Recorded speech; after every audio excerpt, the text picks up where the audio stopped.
Hello, welcome or welcome back to my channel. My name is Kristen. On this channel, my videos are focused mainly on bookish content. So if that is something that interests you, feel free to subscribe to my channel and make sure you turn on your notification bell so you're notified every time I upload a new video. In today's video, I will be talking about the 8 books I read in the month of January.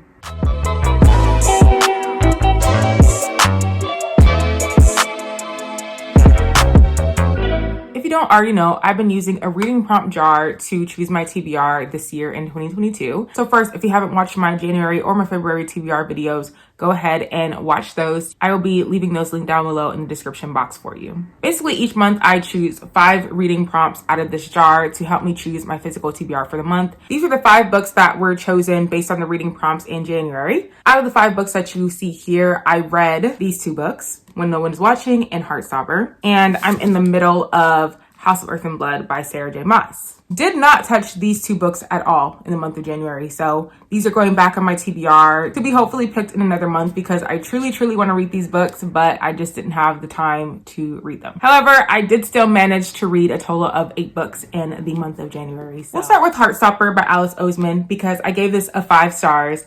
And I truly enjoyed the story. I don't read many graphic novels, so I was truly looking forward to reading this book. And it has gained a lot of popularity. It's going to be adapted into a TV show. And so I'm like, yeah, now is the time to read this book, read this series so that I'm well prepared. In this book, we have Nick and we have Charlie. They do not know who each other are really. They go to the same school and they live different lives until one day they are placed in the same class and then they start to get to know each other and develop something between the 2 of them. And when I say that they're beginning to develop the relationship between the 2 of them, I truly mean begin to develop. The end of this book definitely ends on a cliffhanger about the relationship between Nick and Charlie. I have no idea. I mean, I know what's going to happen based on what I've seen in the other installments of the series, but let's say that the other books haven't come out. This book ends on a cliffhanger. I have no idea what's going to happen between Nick and Charlie. Something else that I truly enjoyed about this book is that it's a romance, it's a graphic novel, but it's definitely not all fluff.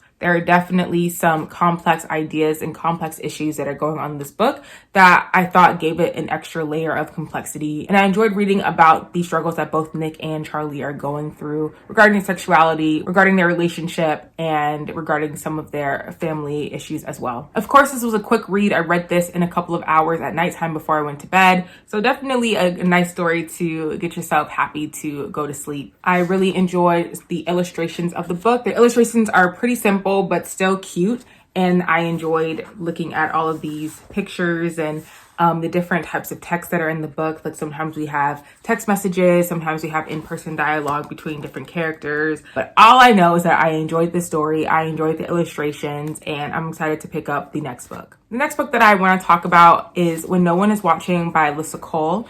And unfortunately, I had to give this one a 2 stars. Like, I was not vibing with this book pretty much at all, which was very disappointing because I was super excited to read this book due to the synopsis and just things that I'm interested in myself. I've just always been interested in the concept of redlining and the concept of gentrification and how a whole neighborhood that is a specific culture can all of a sudden be taken over by white people, to be frank. And then to turn this idea into a thriller novel, because it honestly is very thrilling, the fact that this whole thing can happen and is a reality for many people, unfortunately. So I was super excited to read this book and kind of see Alyssa Cole's take on this whole concept, and I just did not enjoy the way that she went about it. So in this book, we're following Sydney, who is Black, and she's like a native member of this neighborhood in Brooklyn. So we're following her POV in part of the book, and then we're also following Theo's point of view. He's a white man and he's one of the families, the couples that has moved into this neighborhood, and they end up partnering together to prepare a historical tour of the neighborhood for this big block party that the neighborhood is preparing for. A whole bunch of weird things begin to happen in the neighborhood. People are randomly being sent to jail. There's people mysteriously disappearing with no word. So just a lot of weird things going on. And so Sydney begins wanting to figure it out. Like, what's happening to my neighborhood, what's happening to the people that I've grown up knowing and loving. And Theo, due to his relationship with his girlfriend, it's not going too well for him. He becomes interested in Sydney, yes, both romantically, but also he's truly interested in learning about the neighborhood. And so they begin to partner together and find out what's really going on in the neighborhood, which they end up being able to figure out by the end of the book. But firstly, I was not vibing with Sydney's character. She was not the most interesting to me. Like, I wrote a note in my book saying that I'm honestly more interested in Theo's character than Sydney. He was more interesting. And also in the beginning, I did not see the thriller aspect of the book. I feel like in thriller novels, you go into the book understanding that it's going to be a thriller, it's going to be a horror story, and there are things in the book that are constantly reminding you that it's a thriller. Even if the thrilling part of the book doesn't happen until more so the end of the book, there's still like little seeds being left in the book that's like, okay, yeah, I remember that I'm reading a thriller. And in the beginning of the book of When No One Is Watching, it really didn't have any seeds left for me that this is a thriller. It was just kind of like reality. Like, okay, these white people are moving in. And what? When the big reveal happened, I was not impressed. I was like, okay. I kind of guessed that what was happening. There wasn't anything extra to the big reveal than what I already kind of assumed it was happening. I truly did not want Theo to be like a white savior character in this book, but unfortunately he did kind of play the role of a white savior, and that also added into my dislike of this book, because why is a white person being the savior? And I think even in the book somewhere he mentioned something about white saviors, but at the end of the day, like, why was he there? Honestly, like, I enjoyed Theo's character and I understand why his point of view was there, but also I feel like the book would have done just fine without his point of view. I know that review was kind of all over the place, but basically I gave it 2 stars because I wasn't vibing with the characters. The big reveal wasn't surprising. There wasn't really a thrill in the book until the end. And I just think Alyssa Cole could have done without the white man savior complex white man character in the book, because Sydney would have done just fine on her own. So yeah, that was When No One Is Watching for me. The next book that I read in January was The Love Hypothesis by Ali Hazelwood, and I gave this book a 4 stars. I really enjoyed this book overall. There were some things that I wasn't vibing with, which is why I gave it a 4 stars instead of a 5 stars, but overall really enjoy, would highly recommend to all those who love romance and all those who love and want to see more STEM women represented in books. So basically, we are following Olive, who is a graduate student, and she's doing research on pancreatic cancer, I believe it was, due to her mother's experience with this cancer. And in order for her to convince her best friend that she's over her ex and that her best friend can now go date her ex, Olive tells her best friend On that she is dating someone and that she is going on a date with this person this one night. But obviously Olive does not have a date that night, so she ends up going to the science building at school to do some work.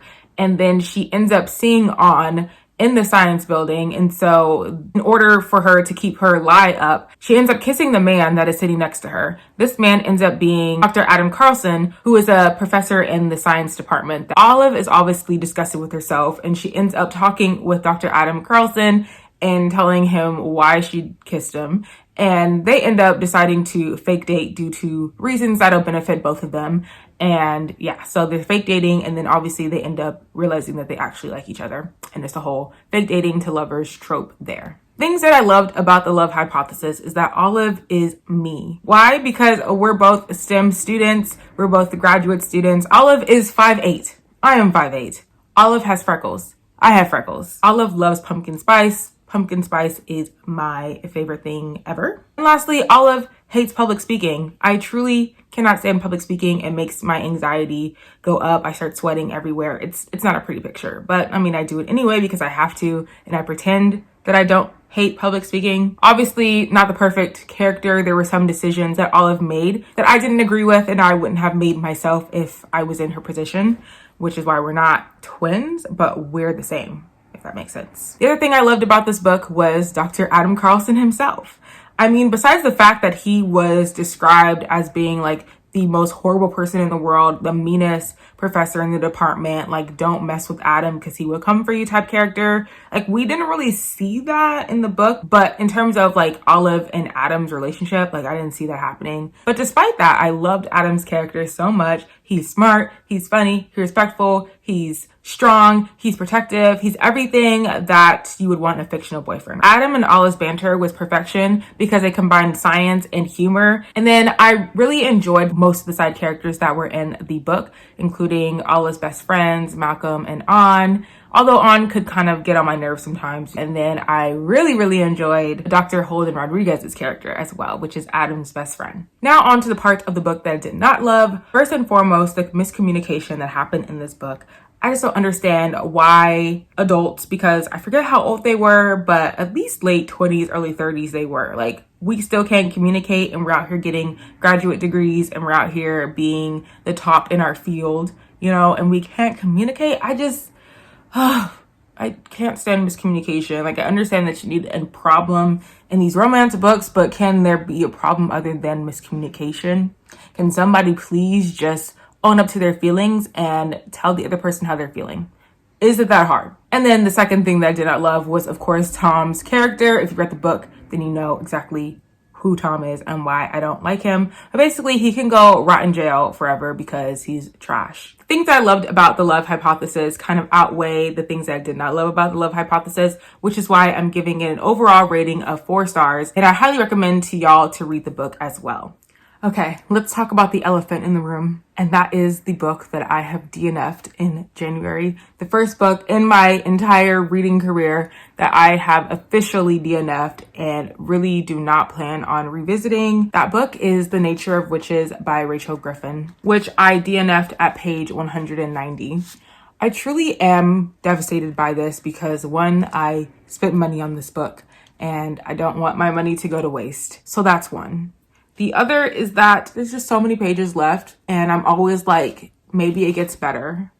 But in this case, I just didn't want to. I needed to get to other books that was on my TBR. I really wanted to start my reread of House of Earth and Blood. So I just made the executive decision that I'm going to DNF the book. Honestly, I was really enjoying the book in the beginning. We are following Clara, who is an Evermore witch, meaning that she can control all the seasons of her power.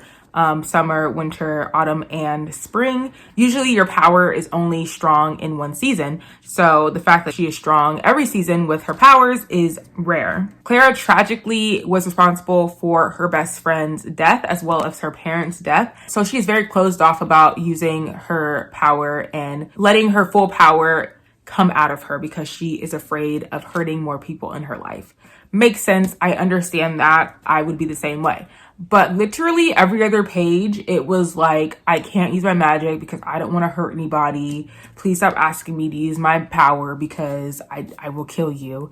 And I'm like, girl, we get it, but you got to get over that. Like, you're the main character of this book. There's all these things happening in the world and they need you. The world will perish if they don't have your help. Honestly, I did enjoy the whole premise of the book and was excited to see how the book was going to end. And there was a budding romance between Clara and her newest student mentor teacher person. And so I was interested to see how that relationship was going to pan out.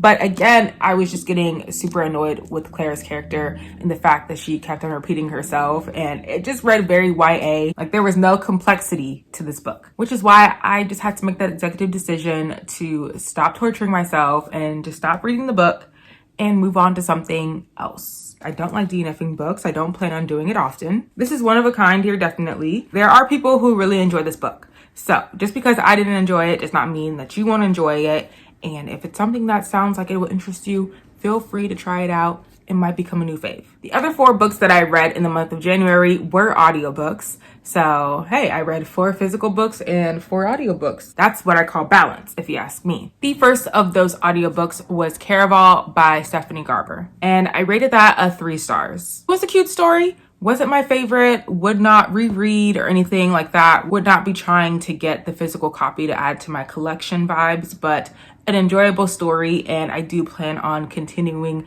the series. So in this book, we are following 2 sisters, Scarlett and Tella, who have a really strict and just terrible father. Scarlett has been set up for an arranged marriage, so it's not looking like she is going to be leaving the island. But her sister, Tella has always wanted to leave the island, but they both have heard of this show Caraval, which is a once-a-year performance where the audience participates in the show. Both Stella and Scarlett have always wanted to participate in Caraval. One year this happens and they're whisked away and they're participating in Caraval, but it turns out to not be anything that they thought it was going to be. So I have always been intrigued with Caraval, but I wasn't sure if I was going to love it, hence the reason why I never ended up like buying it or anything. I always knew that I wanted to either listen to an audiobook or check it out from the library and read it that way. Again, this is an example of a book that started out really good and I was really interested in the beginning of the book. But then when Scarlett and Tella get to Caraval and start the whole games and stuff, it was nothing that I expected. I really was not interested in the rules and the atmosphere and the vibes of Caraval. Do I even remember what the vibes were there? No, not really. I do remember how the book ends. So that's why I'm like, okay, I can still read the second book with knowledge of what happened in the first book. But it did not pull me in the way that I thought it was going to do so. And honestly, Scarlett was not my favorite character and she was the main character. I feel like it would have been more interesting from Tella's point of view, which I think the second book is in Tella's point of view. So maybe I'll enjoy the second book more than I enjoyed the first book. But yeah, Scarlett was just stuck in the whole, I have to follow the rules. I have to be married to this man I do not know. Oh, and then there's Julian who brings the girls to the island and he is stuck in the game with them too. And Scarlett and Julian end up falling in love with each other, which I was like, how? This game is like 3 days and they fell in love on like day one. Instant love sometimes works out for me, but in this case, it was not working out for me. Like how? Why and where did that happen? So that adds into my reason of why I did not see the book as completely believable and just, yeah, it just wasn't, ooh. But I still ended up giving it a 3 stars because I still did enjoy the book, but there was just portions of it where I would like tune out because I was like, I don't really care about this scene right now. And then I would tune back in on the scene that I did enjoy. So it was like half and half for me. So averages out to a 3 star. I truly believe that I will enjoy the second book way more than Caraval. So I am looking forward to digging into that one and seeing what my thoughts of book 2 are. The second audiobook that I listened to in January really saved the whole month, honestly, because I loved it so much. And that was Sweethand by N.G. Peltier. I rated this book a 5 out of 5 stars. I truly enjoy listening to romance books on audio because it just brings the story to life, in my opinion, as opposed to me just reading their love story physically. I mean, I've done both, of course, but honestly, if I had to choose the way I prefer to read my romance books, I would probably say audiobooks. So in this one, Charisse has sworn off all guys in the music industry because she had to experience a very public breakup with her cheating musician ex-boyfriend. Charisse's younger sister reveals that she's getting married, and of course, Charisse is going to be her sister's maid of honor, and she's hoping that the love in the air between her sister and her fiance that will stop her whole family from checking in on her and seeing when she's going to have her own man. Her mother always is trying to set her up with other men. Things do not turn out as planned because Charisse ends up falling for her childhood nemesis, Kieran King. They've always butted heads and nobody would have ever guessed that these two would become a match. So this is definitely like an enemies to lovers type of vibes. I really enjoyed Kieran's and Charisse's characters and I enjoyed them together once they finally admitted to each other that they like each other and that they're crushing on each other and that they want to explore this newfound relationship a little bit more. Kieran was not somebody who Charisse's mom wanted her to be with. I really enjoy that. Choosing the person you want to choose to be in a relationship with. So those are my favorite parts of Sweethand, and I enjoyed listening to this book on audio. So if you're looking for an audiobook to listen to, I would highly recommend listening to Sweethand. Okay, so I had to change the angle a little bit and I'm kind of like this because hey, the sun is here and I would look crazy.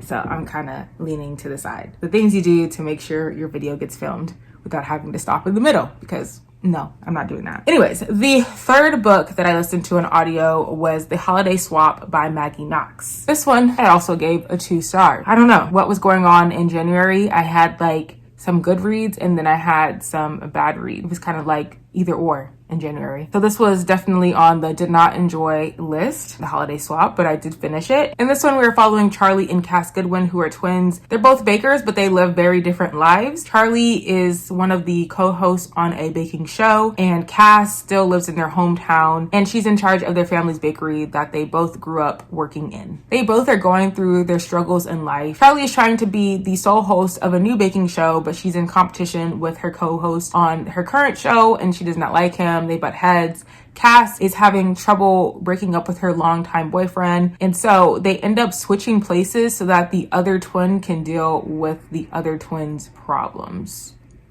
I have no idea why I thought that was going to be interesting, because it was not. I guess I was interested because I was wondering how that was going to work. But then when I was reading it, I was like, yeah, this isn't working. This is not it at all. And I want this book to be over. This just adds the fact where I'm like, why can't people deal with their own problems? These twins are definitely in their 20s, late 20s. And I'm like, we still don't know how to deal with our own problems. We're running away from our problems. We're allowing another person to figure out our lives. And then in the book, when they switched places and they dealt with the problems in their way, when they came back together and told them what was going on in their real lives, they were upset with how life was going on in their real life. And I was like, yeah, because you had somebody else deal with it. I enjoyed The Parent Trap, which is another reason why I was like, ooh, another book with twins doing a swap. That was my pool, honestly, there is like Parent Trap, and I enjoyed that movie. But in this book, it didn't work. Parent Trap, it worked. Love it. That is my take on the holiday swap. I'm so happy that I did not choose that as my book of the month for December, because I was going between the holiday swap and I forget the name of the book, but the other book that I ended up getting. And I'm very happy that I did not choose the holiday swap, and I waited for it to be available to me on Libby. The last audiobook I listened to was by one of my favorite authors, and that was Mom Jeans and Other Mistakes by Alexa Martin. And I gave this a 4 stars. I really enjoyed this book. In this book, we are following 2 women, Jude and Lauren. They met in the 3rd grade, and now they are living together as adults. But Lauren has a 5-year-old daughter, so they call themselves sister wives. Lauren's story is that she was on her way to medical school, but she dropped out of medical school in order to let her ex-fiance, who was also in med school, finish out his dreams. And then she ended up becoming pregnant by him, so she was focused on raising their daughter. But then Lauren found out that her ex-fiance was cheating, so they broke up and has moved back in with her parents. Then we have Jude Andrews, who is Instagram famous for clean eating, good vibes, and Pilates. Online, she seems perfect, but in real life, her life is a mess. Dad who passed away, and a mom who is money hungry and has eaten up the entire savings account. So both Jude and Lauren are down bad and decide to live together so that they can both not be living with their parents and they can enjoy each other and focus on getting their lives together. Everything is going well for Jude and Lauren living together until Lauren's baby daddy decides that he wants full custody of their child. And so there's a whole custody battle going on. And in order to make sure that Lauren ends up on top on the custody battle, Lauren and Jude decide to start a podcast together where they start talking about being a mom and living together and all that kind of stuff. Lots of things going on in this book. It was very complex. I just felt that Jude and Lauren's characters were very relatable. Starting with Jude, the fact that she's Instagram famous, but her real life is an absolute mess is so relatable. A lot of people put their best selves online, but they're really not their best selves always. Like, nobody is perfect. I also enjoyed Lauren's character. At first I was like, girl, why are you dropping out of medical school for a man? Like, I still am feeling that way even after reading the book, because I just know I would never do that. Like, there's gotta be another solution. But I really did appreciate the fact that Lauren was still very strong despite her decision that she made in the past, and that her top goal is to make sure that her daughter is well taken care of, making sure that she's going to the best schools, making sure that she has great experiences in life and has friends and is fed well and all that kind of stuff. So I really enjoyed that aspect between them. I typically don't go for books that are about real life, because when I read, I don't want to read about real life problems. But I really enjoyed how this one was written because it really was relatable, especially for my life. I'm not going to get too much into what I found relatable about the book, but there were a bunch of things in there that I was like, I wish this person would do what Jude's doing. I wish that person would do what Lauren's doing. And so it was just a good kind of insight of what could happen if certain people in my life would do certain things. So I just really enjoyed reading that and keeping that story in mind and appreciating people's struggles and appreciating people's journeys to overcome the obstacles that they're going through. If you're in the mood to read something real, read Mom Jean's Another Mistake. But that's enough talking for me. Like, I haven't done a wrap up in a long time, and I forgot how exhausting and taxing and how much talking goes into this process. But I am so happy that I was able to talk about these 8 books with you guys today. If you've read any of these books, let me know what your thoughts were. If you made it to the end of this video, comment down below this emoji here. I don't know how to describe it, but it's kind of like the mood, you know, like, okay, my reading month was okay. Like, I had some highs and I had some lows, so average month, I would say. But yeah, if you like this video, please give me a big thumbs up, comment down below, subscribe to my channel if you're not already, and make sure your notification bell is turned on so you don't miss any videos that I upload in the future. But until next time, happy reading. I will talk to you guys in my next video. Bye.